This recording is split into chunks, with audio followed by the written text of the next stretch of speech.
Oh, bonsoir et bienvenue en ce lundi 24 août 2020 et nous en sommes rendus aujourd'hui à la méditation numéro 157 dans le livre Les psaumes des temps modernes de notre ami pasteur Jean-François Denis que nous saluons avec son épouse Nancy qui j'espère en tout cas prennent un bon temps de repos là où ils sont, qu'ils soient bénis.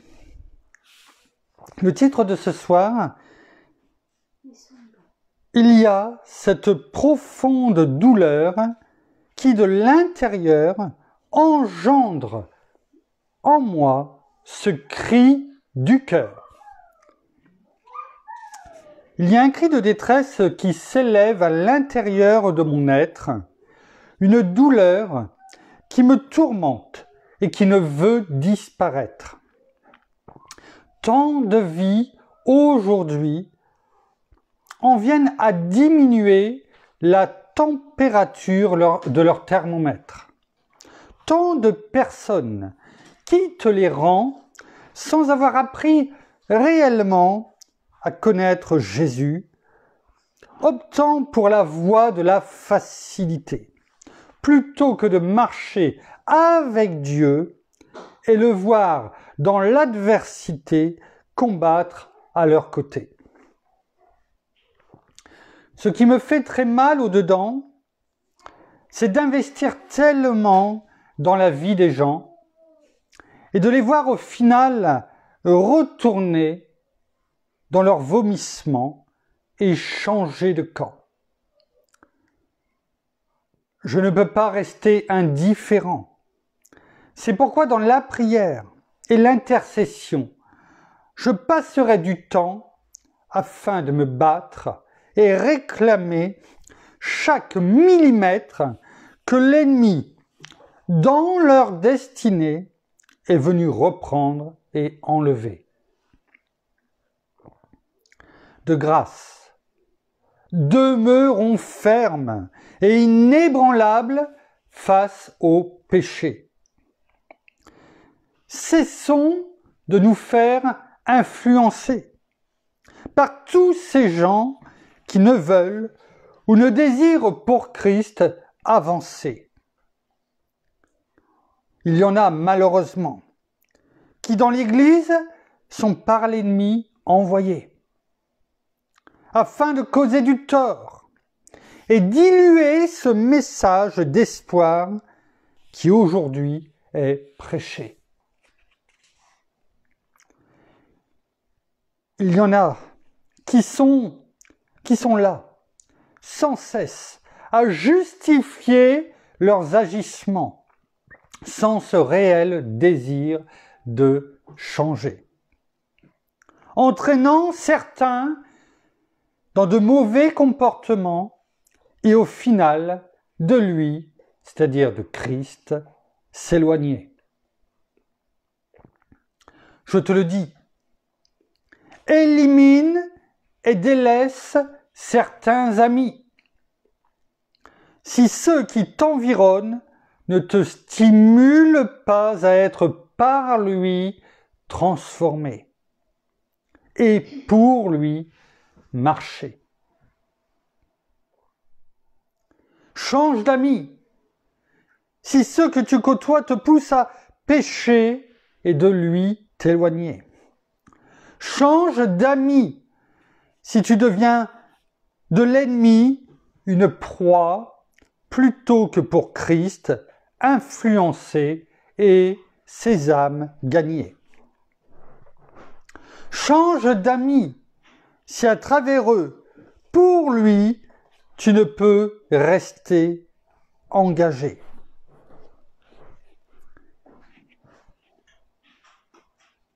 Il y a cette bataille bien réelle qui aujourd'hui, plus que jamais, devrait produire en nous un zèle plutôt que toutes ces justifications et tous ces mais. Sache que pour toi, mon cœur ne cessera de prier. Sache que pour toi, dans l'intercession, je me battrai. car plus important qu'un nombre à l'église le dimanche matin est de voir ta vie à travers lui être transformée. C'est ce mandat que Dieu m'a confié en tant que berger. C'est aussi ce mandat auquel il nous a tous appelés et conviés.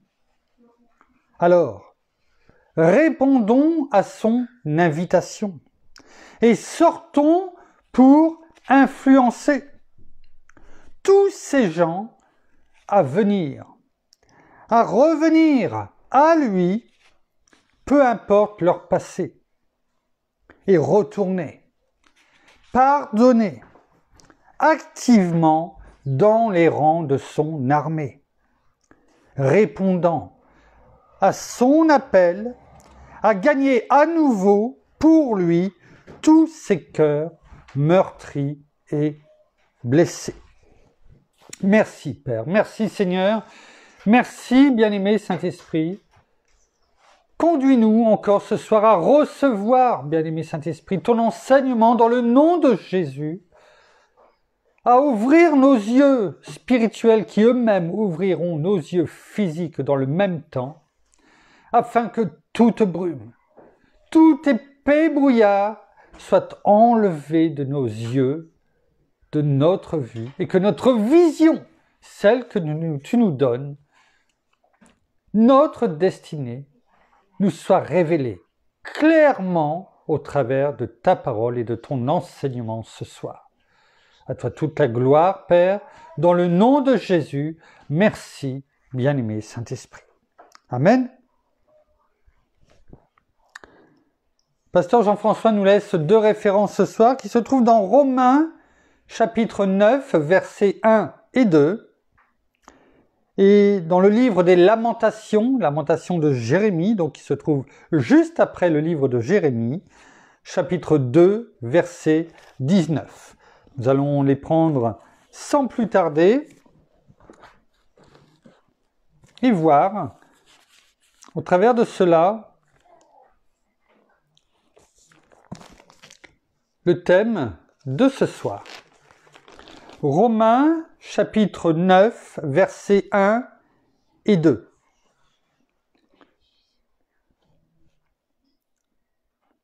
Chapitre 9, versets 1 et 2. Je dis la vérité en Christ, je ne mens pas. Ma conscience m'en rend témoignage par le Saint-Esprit.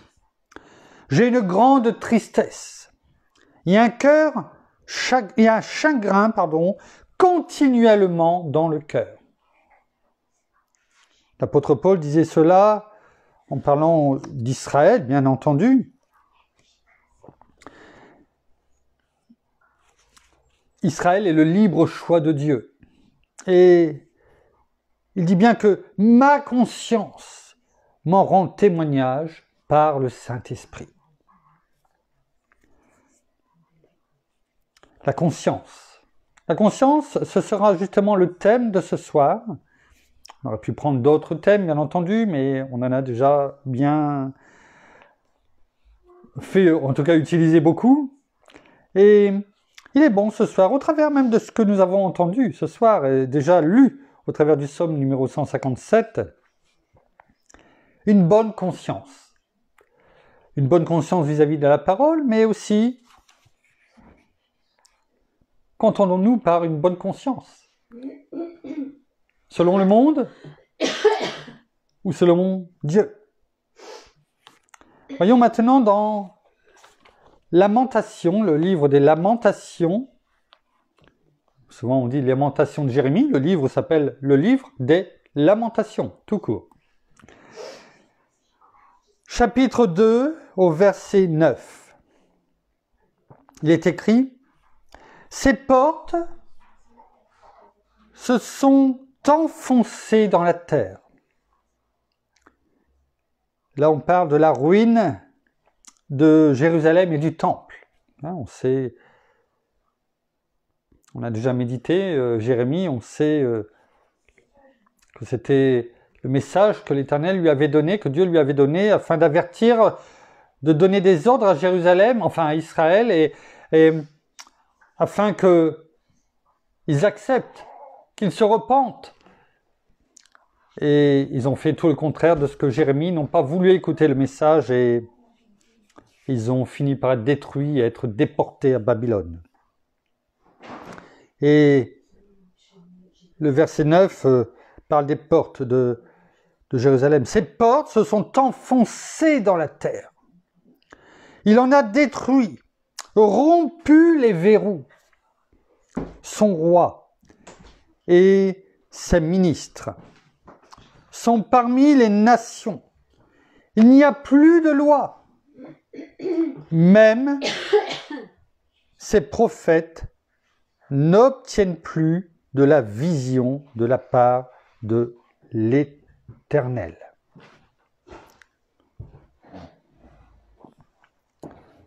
Verset 19, il est écrit « Lève-toi, lance une clameur au début des veilles de la nuit. Répands ton cœur comme de l'eau devant la face du Seigneur. Lève tes mains vers lui pour la vie de tes enfants qui défaillent de faim à tous les coins de rue. » On a pu voir que les portes s'enfonçaient, les verrous seront détruits. Mais il y a une invitation. La parole de l'Éternel nous dit au travers de Jérémie, prie, prie, au début des veilles de la nuit, répands ton cœur comme de l'eau devant la face du Seigneur. Le Seigneur dit que de ton cœur doit couler, que cela coule de ton cœur, de tes larmes. C'est important. Voilà. Pourquoi? Parce que tes enfants. Tu dois le faire pour la vie de tes enfants. Pourquoi? Parce qu'ils meurent de faim. Une faim aussi bien physique que spirituelle. Et où ça? À tous les coins de rue, c'est-à-dire partout. Partout.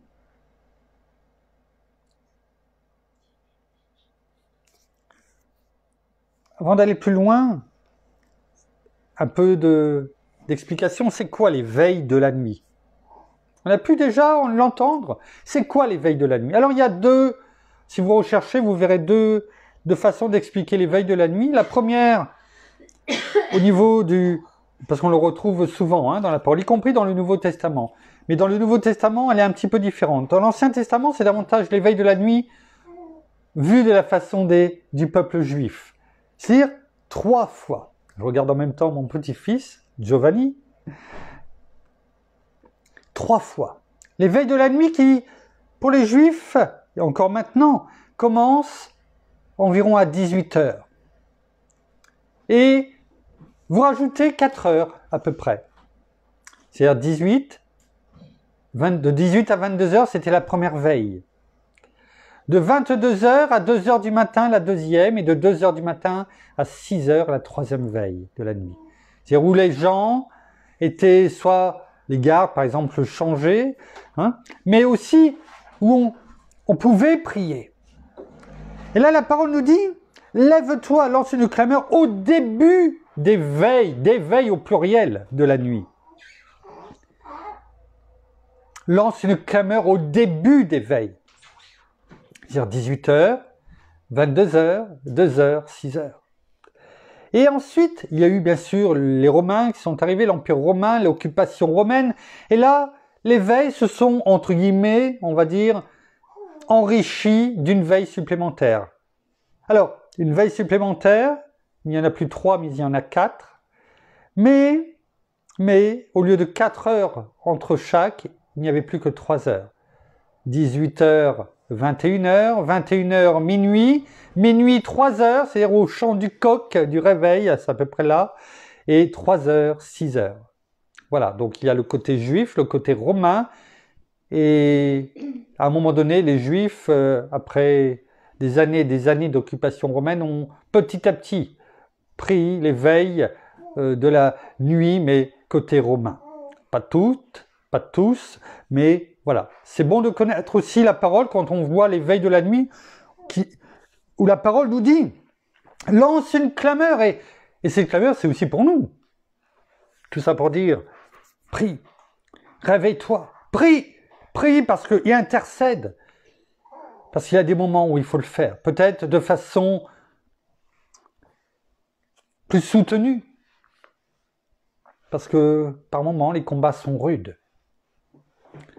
Et peut-être que tu dois le faire parce qu'à ce moment-là, eh bien la parole nous le dit, tes enfants ont faim. Ils meurent de faim, ils dépérissent, ils défaillent à chaque coin de la rue. Alors par moments il est bon. Et quelquefois, on se dit, pourquoi je me réveille? Pourquoi j'ai du mal quelquefois à dormir? Mais peut-être que l'Esprit de Dieu, notre bien-aimé Saint-Esprit te réveille pour que tu lances cette clameur. La parole ne dit pas que tu dois prier pendant toutes les veilles de la nuit. Il dit, lance une clameur au début des veilles de la nuit. Notre Père est bon, il n'a pas besoin d'heures de prière pour comprendre ce que tu veux lui dire. Mais peut-être, c'est l'Esprit de Dieu, notre bien-aimé Saint-Esprit, t'amène à te réveiller à certains moments de la nuit. C'est peut-être le moment, plutôt que de te poser la question « Oh, je me suis encore réveillé, comment ça se fait ?» Arrête peut-être de te poser toutes ces questions et lance cette clameur qu'il t'invite ce soir à lancer. Une bonne conscience. Oui, quelquefois, on a pu le lire dans le psaume 157, il y a la bonne conscience devant Dieu. Il y a aussi peut-être quelquefois les choses que l'on fait pour se donner bonne conscience.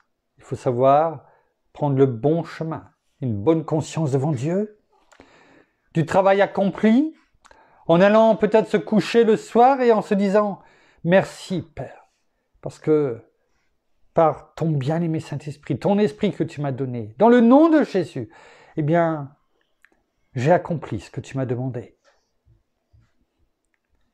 J'ai fait ce que tu m'as appelé à faire. Peut-être que je n'ai pas été parfait en tant qu'homme, mais je sais que j'ai été parfait en esprit. En tout cas, je vais me coucher avec une bonne conscience devant toi, Père. Devant toi. Et non pas cette bonne conscience du travail accompli, humainement parlant. Parce que celle-ci est bien souvent défaillante. On se donne bien souvent bonne conscience pour éviter de se reprocher ou pour cacher ce qu'il y a en dessous, mais que l'on sait parfaitement que l'on n'aurait pas dû faire. Mais on essaie de se trouver des excuses de toutes sortes pour se donner bonne conscience. Mais au fond de nous, on a cette conviction. On a cette conviction que ces choses que nous avons faites, eh bien non, on n'aurait pas dû les faire. Et plutôt que de venir devant notre Seigneur demander pardon, qui nous l'accordera, et afin qu'on en soit délivré, eh bien malheureusement, on cherche des excuses, une bonne conscience, à se donner une bonne conscience, comme tout le temps, comme au début, quand Adam a cherché une excuse pour son péché, pour avoir goûté du fruit défendu, en disant, non pas « Pardon, pardon, Père, pardon, je n'aurais pas dû, tu me l'avais dit, je me suis laissé tenter, excuse-moi, pardonne-moi. Et si cela avait été ses réponses? Quelles auraient été les conséquences derrière? Je ne le sais pas. Mais plutôt que de choisir de venir devant Dieu, avec qui il avait, eh bien, il a été se cacher. Et l'excuse qu'il a trouvée, c'est de rejeter la faute sur Ève, en disant, mais ce n'est pas de ma faute quelque part, c'est de la cause de la femme que tu as mise à mes côtés. Quelle hypocrisie dans nos excuses que nous recherchons pour nous donner bonne conscience, pour mettre la faute non même pas sur nous, mais sur les autres. C'est toujours à cause des autres. D'autrui. Vous savez, autrui, celui, comme je vous ai déjà expliqué dans cette méditation, en fait, c'est comme si on prenait notre visage, qu'on le mettait en face de nous. Autrui. Celui qui nous regarde et quelque part à qui nous devons porter cette bonne nouvelle. Et bien souvent, ces bonnes nouvelles, eh bien, ce sont nos excuses qui nous amènent, nous, mais aussi notre entourage, eh bien, dans les ténèbres, dans les noirceurs de notre cœur, à cause de nos actes. Actes, c'est justement le livre que nous allons prendre dans Actes, chapitre 24 au verset 16. Avant, nous allons quand même, c'est intéressant de regarder la conscience. Qu'est-ce que la conscience? Google nous dit que la connaissance immédiate, la conscience immédiate, c'est la connaissance immédiate de sa propre activité psychique.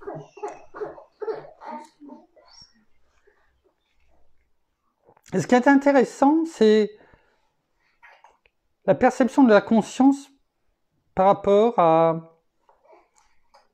au monde. Le monde nous dit que la conscience est le savoir, immédiat ou réfléchi, c'est-à-dire sans qu'on s'en rende compte, ou alors parce qu'on y a réfléchi, que l'homme a de lui-même et qui se reconnaît comme situé dans le monde. Alors, notre conscience par rapport à ça, cette conscience que l'on a, consciemment ou pas, ou réfléchie, de notre situation de nous-mêmes par rapport au monde. Où est-ce que l'on se situe en fait? C'est ça, par rapport à notre réaction consciente. Est-ce que notre réaction, c'est ce que nous avons vu jusque maintenant? Est-ce que c'est une réaction consciente en se disant « Merci Père, parce que ma conscience, je l'ai devant toi » Ou est-ce que l'on se situe en disant « J'ai bonne conscience hein. Oui, je sais, j'aurais peut-être pas dû faire ça, mais non, malgré tout, j'ai quand même bonne conscience parce que... » Et les excuses. Où est-ce que l'on se situe? Notre conscience de nous-mêmes par rapport au monde, eh bien, on se retrouve toujours en face de deux chemins, celui de Dieu, celui du monde. Où est-ce que l'on se situe par rapport à Dieu, par rapport au monde? Voilà la conscience, celle que nous avons en tant que chrétien, en tant qu'enfant de Dieu ou pas. On élargit, bien entendu.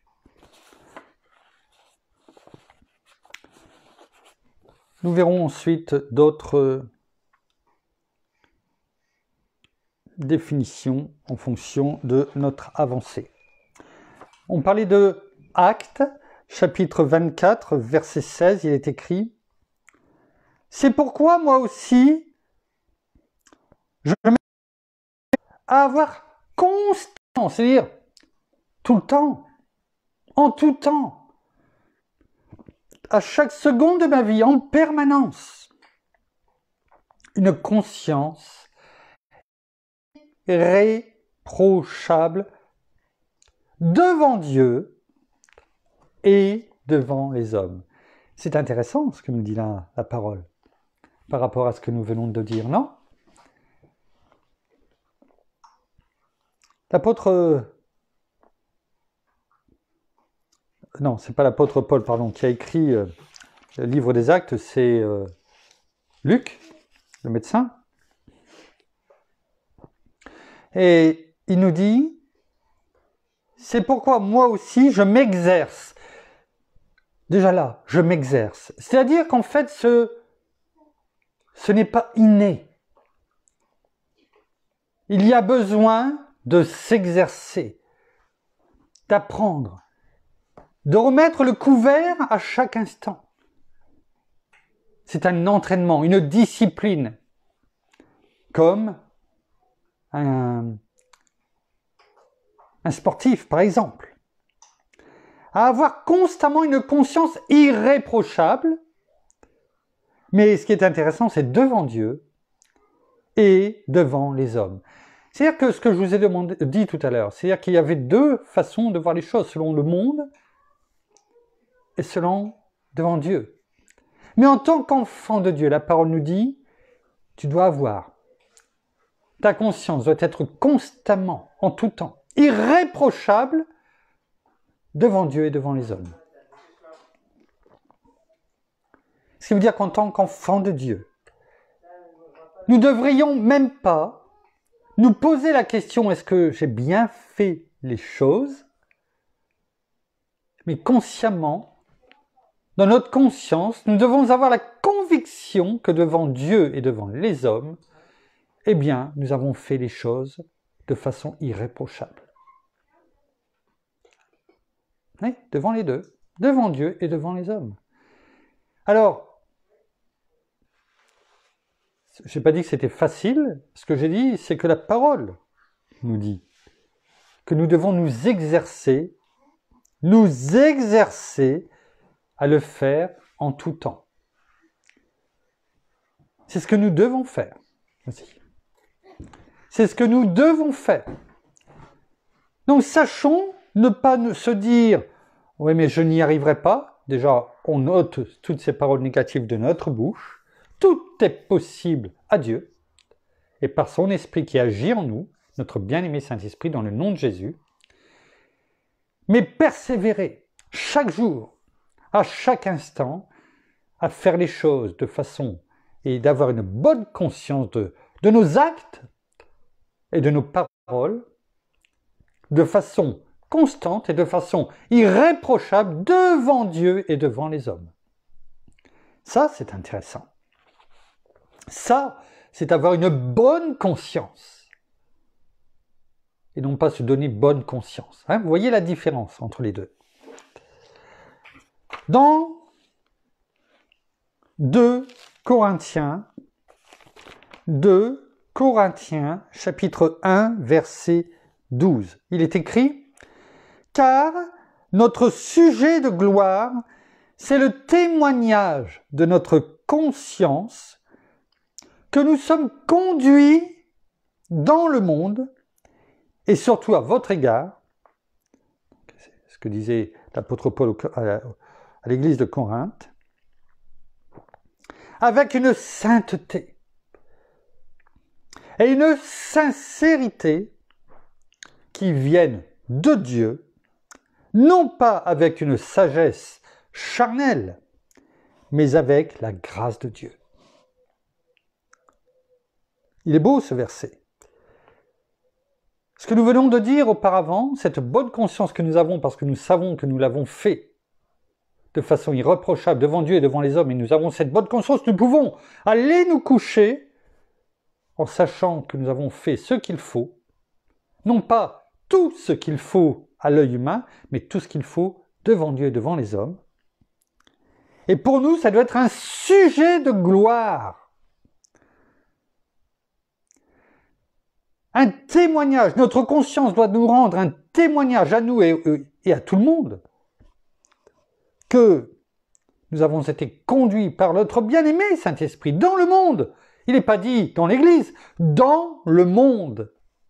Donc nous ne devons pas avoir peur de sortir dans le monde et de ce que nous allons dire à partir du moment où nous sommes conduits par notre bien-aimé Saint-Esprit. et ceci avec une sainteté et une sincérité. Ne soyons pas hypocrites. N'essayons pas de nous glorifier, de nous élever.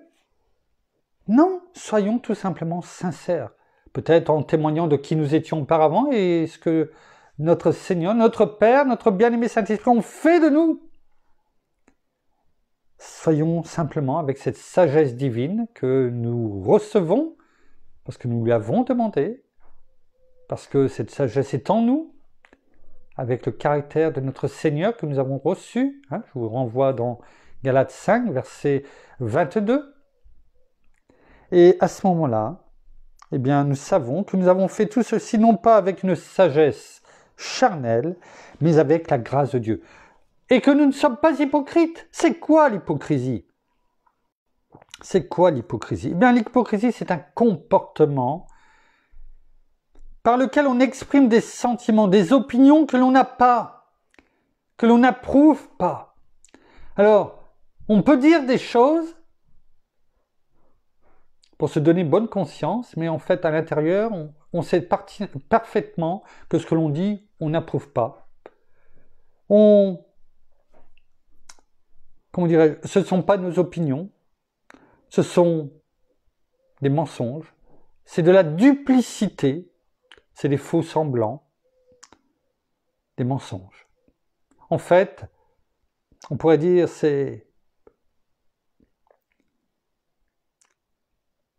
on dit c'est un manège. Pourquoi? Parce qu'on tourne. On tourne, c'est tourner manège pour les plus anciens.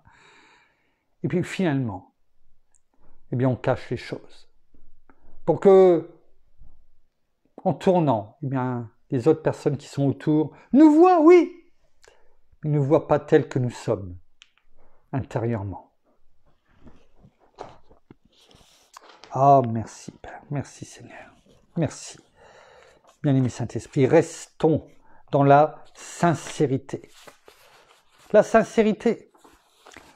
Nous n'avons pas besoin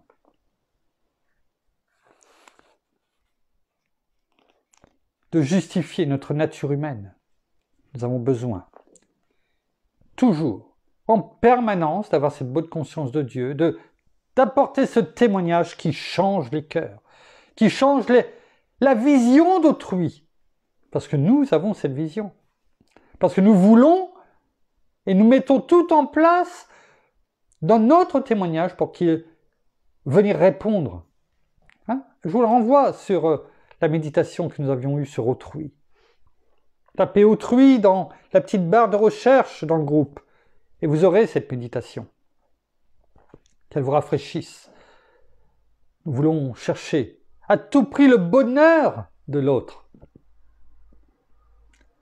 De lui apporter la solution, la seule qu'il peut recevoir, Christ, notre Seigneur, afin d'être transformé.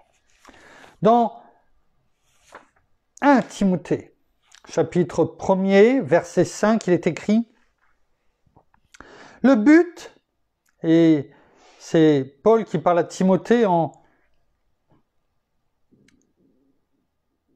pour lui dire « Fais attention aux fausses doctrines. Fais attention, ne t'attache pas à des fables, à des généalogies d'hommes. » Parce qu'il lui dit « Le but de cette recommandation, de ce que je te dis, c'est l'amour qui vient d'un cœur pur, d'une bonne conscience et d'une foi sans hypocrisie. » Voilà cette foi que nous devons avoir. Nous venons de donner la définition afin que l'on comprenne mieux. Sincère, une foi sincère, pas mensongère. Cette foi que l'on a reçue par grâce, cette foi inébranlable, la foi d'Abraham. Que lorsque l'on dit quelque chose, eh bien, Dieu entend. Cette foi qui vient de la parole de Dieu, comme il est dit dans Romains 10, 17, ainsi la foi vient de ce qu'on entend, et ce qu'on entend vient de la parole de Dieu. Voilà ce que nous disons. C'est cela que nous devons avoir, la parole de Dieu dans notre bouche. celle qui vient d'un cœur pur, purifié, lavé par le sang de notre Seigneur Jésus et qui nous donne cette bonne conscience. Dans toujours Timothée chapitre 1 au verset 18 et 19, la recommandation que je t'adresse, Timothée, toujours de l'apôtre Paul, mon enfant, selon les prophéties faites à ton sujet, c'est-à-dire les instructions, c'est que d'après elles, ces instructions, ces prophéties, tu combattes le bon combat. Et on sait que ce bon combat, c'est le combat de la foi. Paul l'a déjà dit, j'ai combattu le bon combat de la foi. En gardant quoi? La foi. Et, donc pas seulement la foi, une bonne conscience. Maintenant, on sait que c'est cette bonne conscience devant Dieu et devant les hommes. On peut avoir une bonne conscience devant Dieu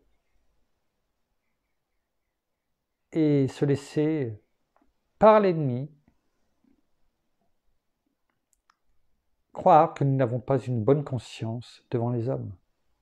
Ou peut-être, nous avons fait peut-être les choses correctement devant Dieu, dans nos prières peut-être, dans nos intercessions, etc. Et puis, nous avons été peut-être hypocrites devant les hommes.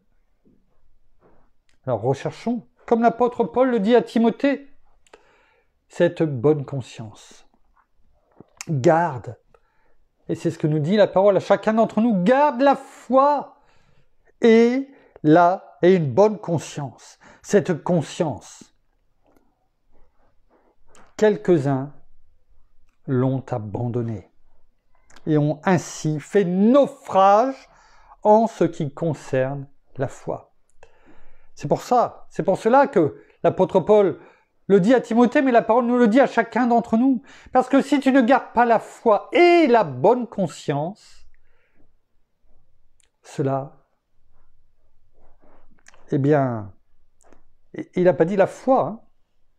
Cette conscience, quelques-uns l'ont abandonnée. Vous voyez comme c'est important de prendre le temps de regarder et de lire. Cette conscience, quelques-uns l'ont abandonnée et ont ainsi fait naufrage en ce qui concerne la foi.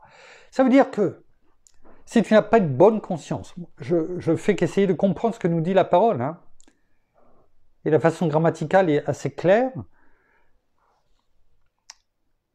Si tu n'as pas bonne conscience devant Dieu et devant les hommes, hein, c'est ce qu'on a pu lire tout à l'heure dans le livre des Actes, eh bien tu vas faire naufrage. Naufrage en ce qui concerne la foi. Donc tu vas arrêter de combattre le bon combat. Et donc en fait tu vas arrêter d'avancer, tu ne franchiras pas la ligne. Et tu rentres dans cette apostasie, c'est-à-dire à terme le rejet de Dieu. Pas de Dieu envers toi, toi envers Dieu. Vous voyez jusque où cela peut aller en ce qui concerne cette conscience. Garde cette conscience. Exerce-toi. Reprenons le verset que nous avons lu, qui est la base finalement. Exerce-toi à avoir cette conscience irréprochable. Constamment devant Dieu et devant les hommes.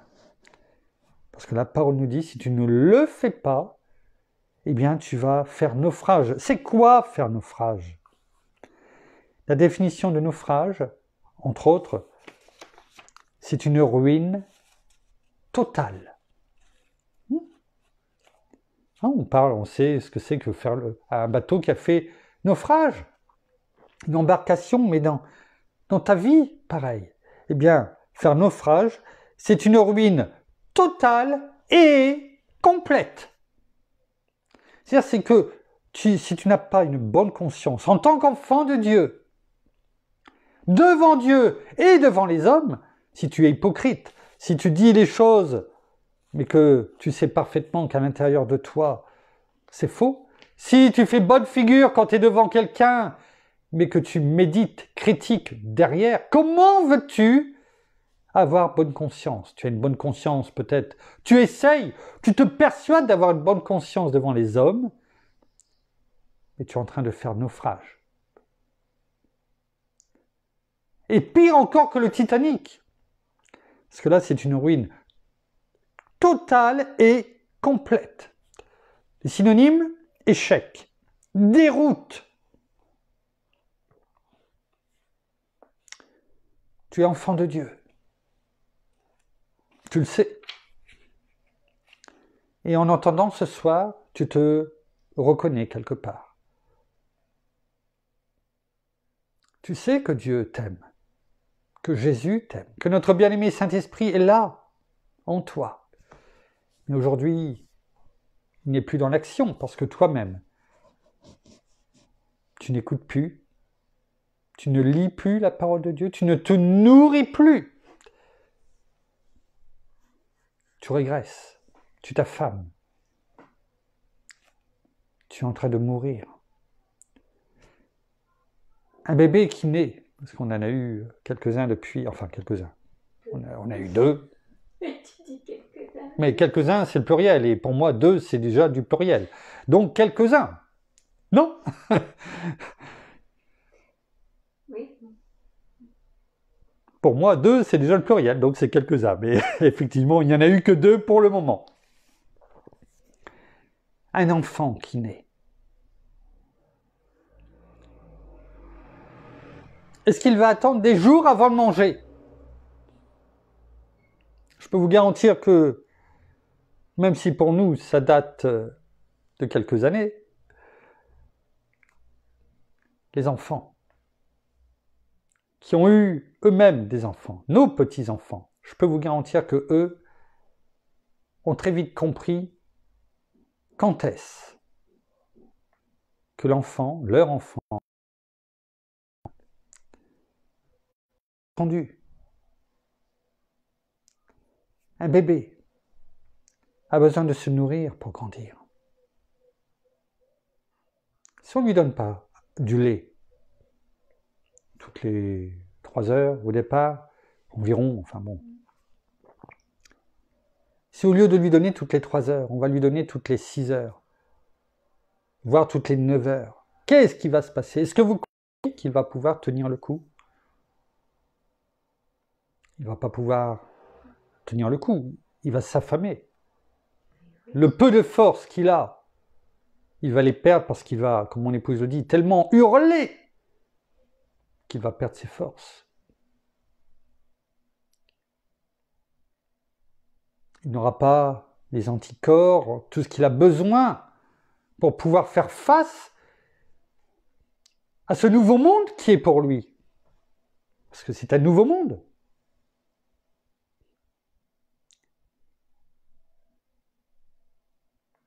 Et toi? Toi qui, jeune converti,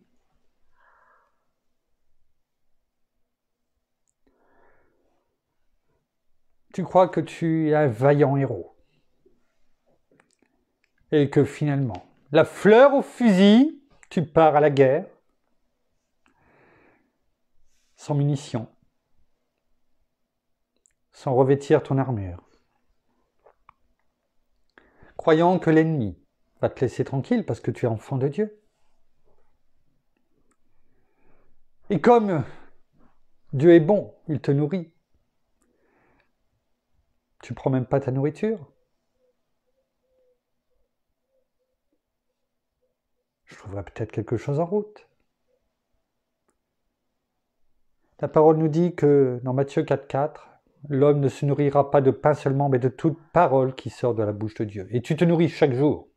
Oh, tu aimes la bonne nourriture humaine.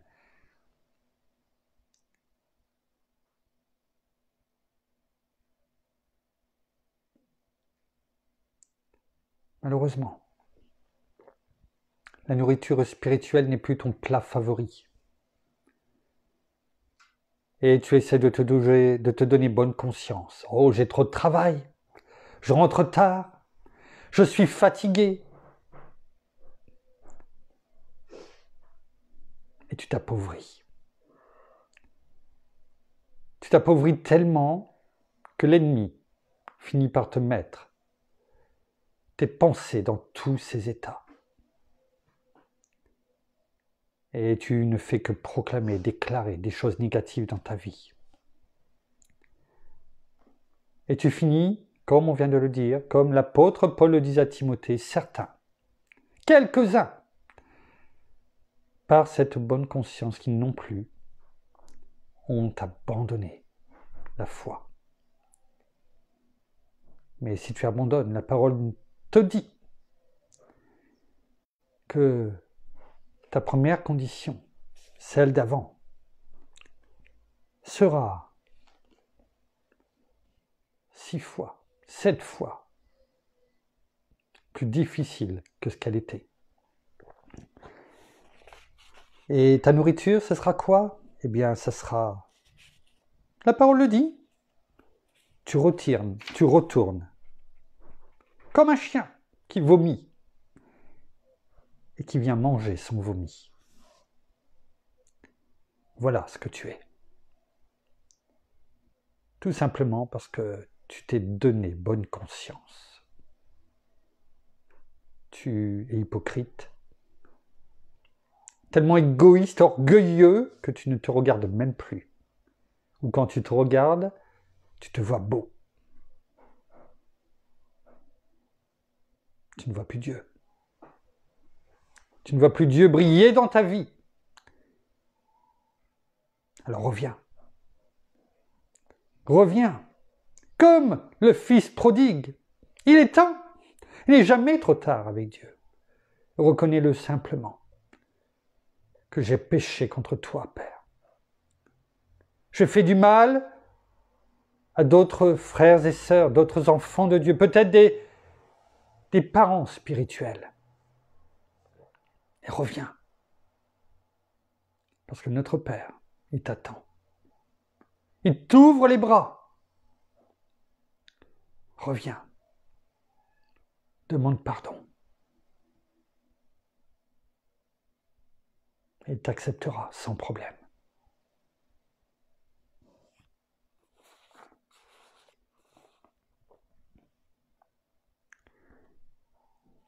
On va terminer bientôt dans 1 Timothée 3, verset... Non, on va prendre dans Hébreux, chapitre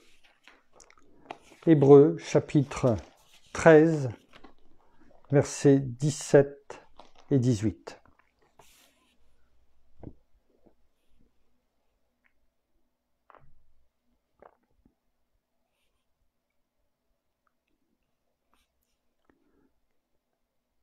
Il est bon d'avoir cette loyauté. Avoir une bonne loyauté, c'est important, parce que ça nous permet aussi d'avoir cette conscience pure de cœur.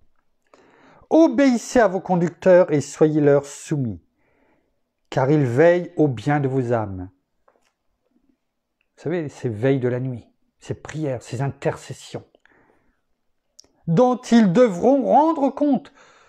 Ceux qui prêchent la parole seront jugés plus sévèrement le jour du jugement. C'est ce que dit la parole.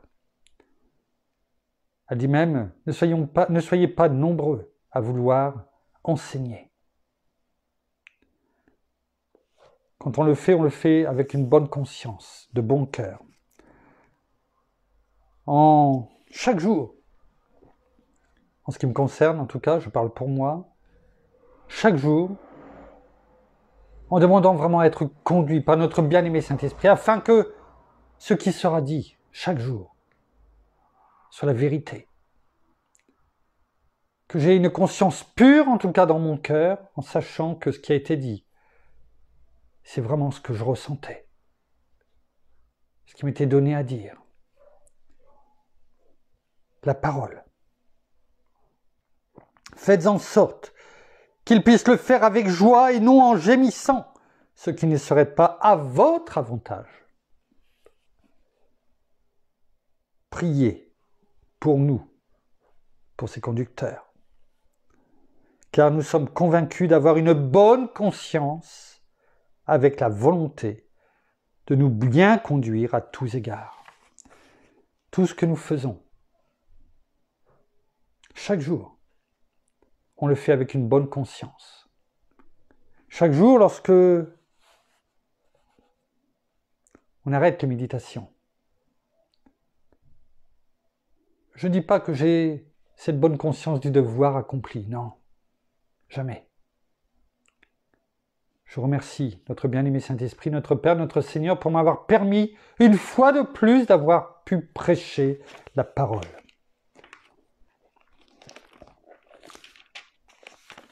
Mais une chose est sûre,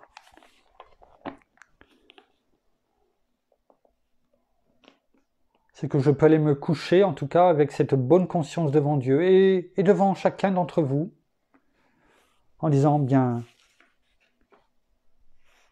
t'as travaillé, t'as cherché. T'as pas simplement pris les versets en disant, on verra bien ce qui sera dit. J'ai passé du temps. Mais je me suis nourri en même temps. En tout cas, pour que chaque jour, la parole nous touche, les uns et les autres, et qu'elle nous permette ce soir, lorsque vous irez vous coucher, eh bien vous aurez bonne conscience devant Dieu et devant les hommes, et que s'il y a des choses que vous devez, pour lesquelles vous devez vous repentir, quelles qu'elles soient, venez devant celui qui vous pardonne.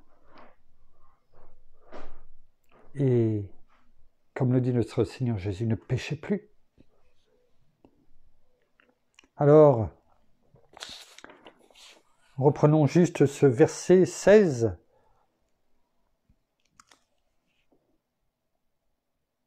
d'Actes 24.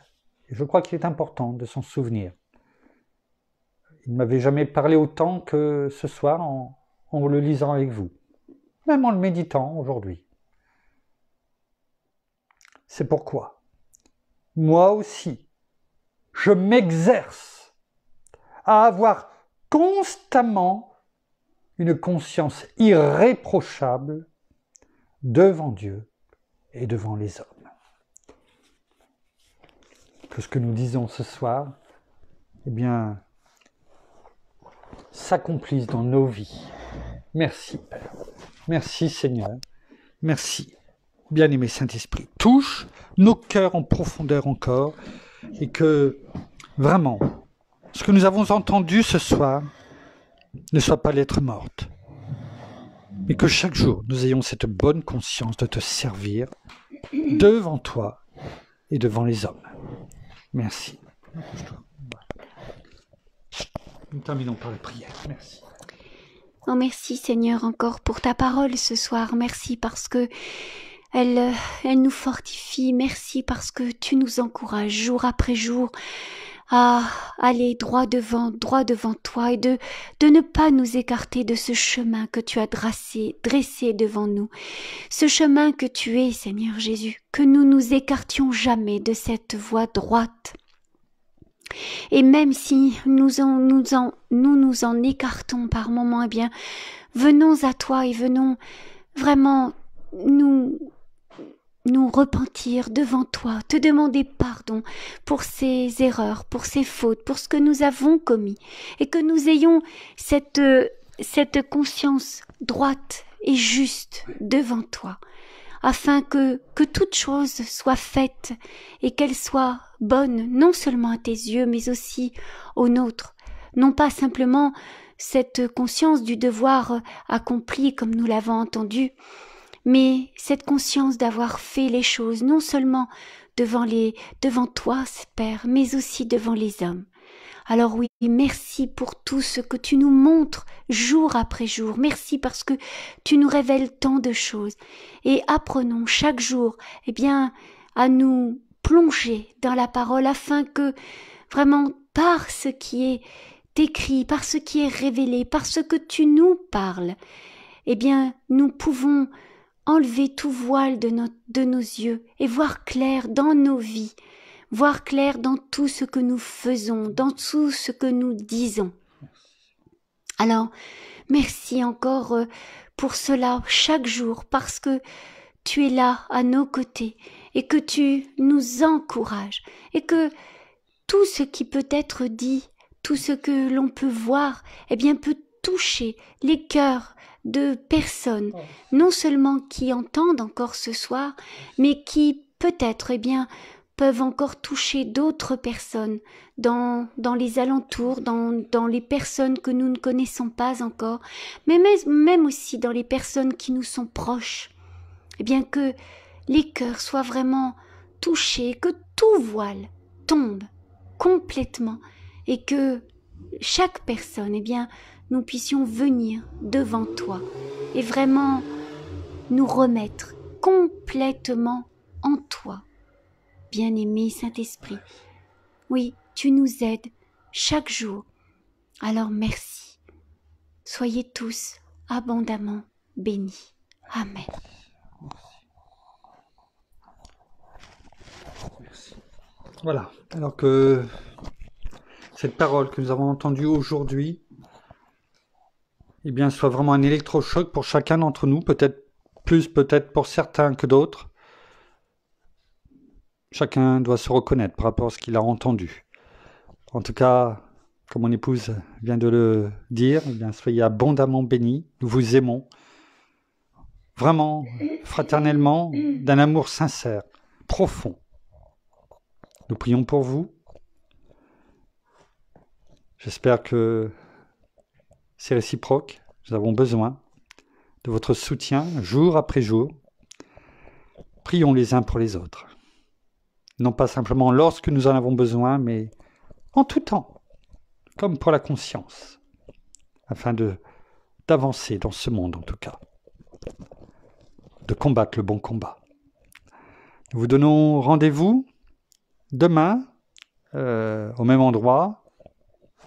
On verra au niveau de l'heure, sinon s'il n'y a rien qui est dit, c'est toujours 19h. En